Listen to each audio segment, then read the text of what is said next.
Carlos Salinas de Gortari llega a la presidencia, ya traían broncas, Joaquín, pues, siendo presidente electo, un día llega alguien de su equipo al periódico a decirle que tendría que contener la primera plana del día siguiente, pues lo corrió del periódico, le dijo, oye, el periódico no es tuyo. Y en alguna ocasión en su casa fue siendo presidente electo Salinas de Gortari y se pelearon. Y Manuel, mi padre, le terminó diciendo que si no estaba de acuerdo se saliera por el ojo de la cerradura, porque bien cabía por ahí. Y ese fue el principio del fin. Lo exiliaron. La información. Totalmente. Que se ha perdido. En algunos casos y en muchos sí se ha perdido. Se ha perdido porque ahora lo que importa es la velocidad. No importa si es cierto o no es cierto. Si es verdad o no es verdad. Veracidad. ¿Sí? Por algo que solo sea verosímil. Hay gente que con que sea verosímil tiene.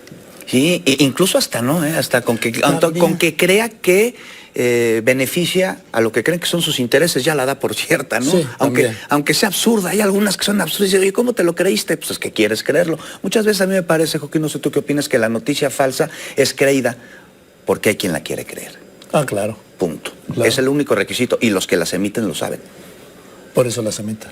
Iniciamos el día de hoy, amigos y amigas, y vamos a escuchar cómo el periodista Juan Becerra tiene una entrevista con el pseudo periodista López Dóriga, y conforme va avanzando escucharemos cómo se va incomodando muchísimo más, ya que López Dóriga, cuando tocan los temas de que cómo hay periodistas que se venden por unas monedas, que mienten a diestra y siniestra porque beneficia su causa personal, pues entonces se desconfigura el mismo Dóriga.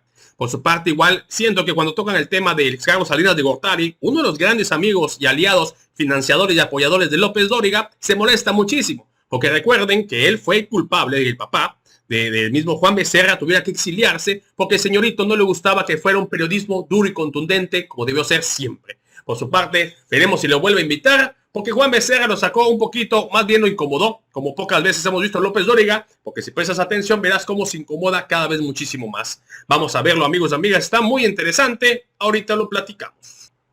En radio y televisión fue un reto y lo resolviste extraordinariamente bien. Sí, fue un reto, sin duda. Un espacio de televisión, el de las 10 de la noche, y pues es ahora las personas que más o menos estamos pendientes de lo que sucede, ya sabemos qué pasó en el día, ¿no? Entonces el estar dando las noticias una tras otra, estaríamos repitiendo lo que las personas, lo que la audiencia ya conoce. Exactamente. Así es. Entonces, pues hay que darle otro tratamiento, analizarlas, desmenuzarlas, ver de dónde vienen y, por supuesto, los invitados que muy generosamente han venido a ese espacio a analizarlo, ¿no? De todo tipo, desde actores, de los hechos que se dan, hasta quienes lo analizan, ¿no? Y de distintas posturas, porque luego nada más escuchamos la de un lado. ¿Qué pasó? Y luego nada más escuchamos la del otro lado. Y pues en ese espacio me gustó meter un poquito de pues es que eso ha sido siempre. Así es, aquí en Fórmula, todas las voces, órale. Así es. Sí. Ni modo de cambiarle el formato, ¿no? No, pero además, perdón, ha sido el éxito. Gracias, Joaquín. Sí. Y además, y darle el seguimiento a la nota. Nota que no se sigue, nota que se pierde. Totalmente. Sí, totalmente. Por ejemplo, lo que sucede en Chiapas, ¿no? Que vemos que hay desplazamientos forzados y que es un polvorín el Estado. Sí. Entonces hay un acontecimiento, un hecho de violencia, se reporta. Pues hay que seguirle dando. Claro. Claro. Y hay que estar viendo cómo evoluciona. Porque luego la noticia yo la veo, fíjate, como un síntoma. Porque yo soy psicólogo de formación. Ah, no me digas. Sí, y la veo como un síntoma. Puede ser de una enfermedad o de otra cosa y hay que analizar qué causa este síntoma para poder entenderlo finalmente. Sí, hay que ir a la causa. Así es. Y luego a los efectos. Exactamente. Y ya los analistas dan su perspectiva sobre esos efectos que creen que pueda suceder. Ahí está. Sí. Ahora, este es un oficio apasionante. Tu padre, gran periodista, ¿sí? Manuel. Sí. Creó aquel 1+1. Aquel. Sí, claro. ¿Te acuerdas? Hombre, por supuesto que me acuerdo. Sí. Yo lo vi varias veces allí. Y luego también me acuerdo la crisis que se tuvo que ir del país. Sí.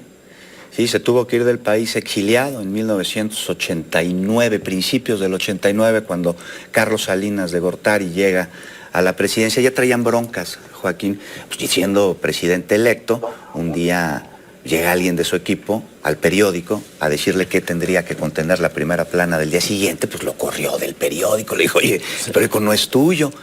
Y en alguna ocasión en su casa fue siendo presidente electo Salinas de Gortari y se pelearon. Y Manuel, mi padre, le terminó diciendo que si no estaba de acuerdo se saliera por el ojo de la cerradura, porque bien cabía por ahí. Y ese fue el principio del fin. Lo exiliaron. Sí. Y él ayudó también. Hay que reconocerlo. Sí, pero era más bravo que... Sí. Sí. Sí, sí, sí. Yo ya vivía fuera de México y pues ahora sí que como me decía él, ya te cayó el chahuistle, Juan. Se fue a España, ¿no? A Bélgica. A Bélgica. Se fue a Bélgica primero, estuvo 3 años en Bruselas y después se fue a España donde murió. Sí, sí, porque eso lo tengo muy claro. Una semana antes de que Fox ganara las elecciones, de que se llevara a cabo el proceso electoral. Y qué bueno, porque le hubiera dado mucho coraje. Sí, entonces falleció entonces en junio. Sí. Finales de junio del 2000. Así es, en España, en Santander. Sí. Un día se durmió y ya no despertó. Bueno, pues está... Sí. Y no era mal lugar Santander, ¿eh? Nada. Siempre decía, cuando muera, si muero en España quiero que me entierren en México. Y si muero en México quiero que me entierren en España. Lo decía de broma, sí, para molestar con otra palabra. Sí, por joder. Y así fue. Sí. Pero le preguntaron, ¿no? Esto es la hacienda del gallego, ¿no? Así es. ¿Y por qué? Dice, por joder, nada más. Totalmente. Y así terminó siendo, fíjate. Fíjate. Sí, y ahí pues yo me crié en la redacción de un periódico, Joaquín. Sí. Todas las tardes de mi infancia, ahí hacía la tarea. Y por eso es que esto es una adicción insuperable, ¿no? Eso decía Manuel, eso decía mi padre, lo que va a aprender ahí. El único lugar que tenía prohibido entrar a las rotativas, igual me metí. ¿Y qué tal el olor de las rotativas? Es la tinta y el papel, que cuando empieza a correr y ese sonido, ese ruido y todos te estremece. Totalmente, cuando la detienen. Sí. Cuando hay una noticia de último momento que justifica el que detengan la rotativa, no importa la merma de papel, no importa apresurarse para salir a tiempo y llegar a la distribución, es apasionante. A mí me tocó con la muerte de De Gaulle, estaba yo de guardia en el Heraldo, y nomás llegó un flash de France Press, ha muerto De Gaulle. Ampliación pendiente. Uy. Eran como 12:05 de la noche. Y la ampliación pendiente no llegaba. Y tenían que tirar, ¿por qué? Porque se iba el tiro de provincia. Es el más importante porque los periódicos que envían a provincia se pagan antes. O sea, van todos pagados, ya todos vendidos. Y los de la Ciudad de México, pues era contraventa. Entonces, pues se me ocurrió, fui a la fototeca, busqué el sobre, porque era así, ¿sí? El sobre de Gaulle, y había una foto donde estaba como con los ojos cerrados. Entonces, ahora sí dije lo que te soñamos todos los periodistas, paren prensas. Hijos. Y el de provincia se fue sin la foto, pero el de la Ciudad de México, arriba así, una foto apaisada, así decimos, pero de Gaulle así. Y entonces ha muerto el general de Gaulle, hizo un pie y se fue el periódico con la foto, el pie y sin nota. Con eso decía todo, ¿no? Ya no necesitaba más. Sí. Ya no necesitaba más. Es que es apasionante. Y el ser reportero, ¿no? Que nos está reporteando, el estar en la calle, el estar en la noticia, el irla a buscar, el que no nos cuenten, el que no leer lo que está sucediendo, sino verlo, entenderlo. Escuchar de la gente que lo está viviendo. Hasta se me da quita el corazón. Sí, claro, a ver. A mí, lo mío a mí me produce shocks de adrenalina. Pero para mí yo he aprendido a vivir con la adrenalina porque para mí es una vitamina, ¿sí? ¿No se cuenta? Totalmente. Y, bueno, hay una cosa que se llama sublimar. Entonces esa adrenalina, si tú la conduces a través de una actividad que sirva a la sociedad y te sirva a ti, pues yo no le encuentro nada de dañino, al contrario. No, yo es más, déjame ser egoísta, que me sirva a mí para así poder ser mejor. Ya que le sirva a la sociedad, ya para mí es una aspiración muy poco alcanzable. Pero es que le sirve a la sociedad cuando te sirve a ti porque te da dignidad. Y eso es bien importante. Eso sí. Sí, la dignidad en la información. Totalmente. Que se ha perdido. En algunos casos y en muchos sí se ha perdido. Se ha perdido porque ahora lo que importa es la velocidad. No importa si es cierto o no es cierto. Si es verdad o no es verdad.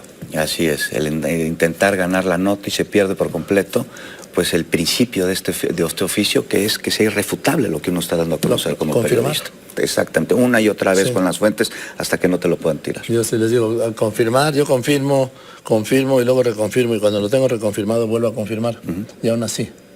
A veces pasa. Creo que a todos nos ha pasado alguna vez. A veces pasa. Por lo menos. Sí. Y en fin, hoy se cambia veracidad, ¿sí? Por algo que solo sea verosímil. Hay gente que con que sea verosímil tiene.